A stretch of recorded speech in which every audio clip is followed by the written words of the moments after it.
So here we have the Volkswagen Polo on a 65 plate. I'm going to start off by showing you around the outside of the car, and then we'll hop in and run through some controls on the inside. From the outside you can see it's a 5-door car with alloy wheels. Let's start off inside the boot first of all. As we approach the back of the car you can see we have reversing sensors. Plenty of boot space as well, along with that 60/40 split folding rear seat should you wish to increase this space even further. Okay, so we're just going to work our way back around to the front of the car, and then we'll hop in and run through the controls on the inside from there. Just briefly before we climb in, I think it's well worth seeing the interior from this exterior point of view. There's plenty to run through on the dashboard, so let's hop in and we'll do that now. Okay, now that we're inside the car, we're going to start with the dials. On the left-hand side, we have the rev counter and coolant temperature gauge, and on the right-hand side, the speedometer and fuel gauge.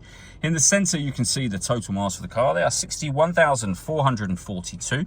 Above that, we have a digital readout for the speedometer. You can change the information displayed there using buttons on the steering wheel. We're on the driving data menu at the moment. There are other menus available to you, and we can work our way through those using the buttons on the steering wheel just here.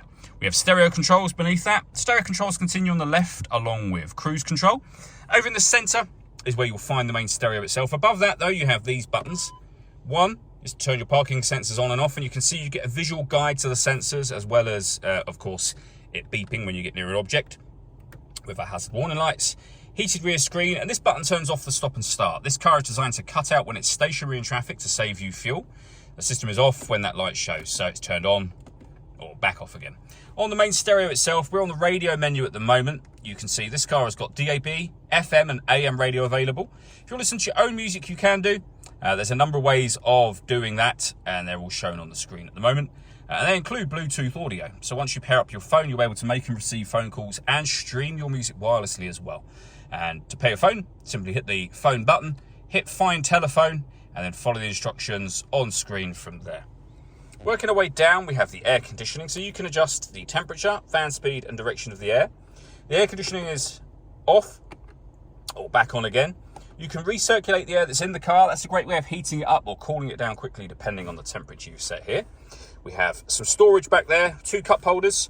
We have our auxiliary, USB inputs and a 12-volt charging socket, and then a 5-speed manual gearbox.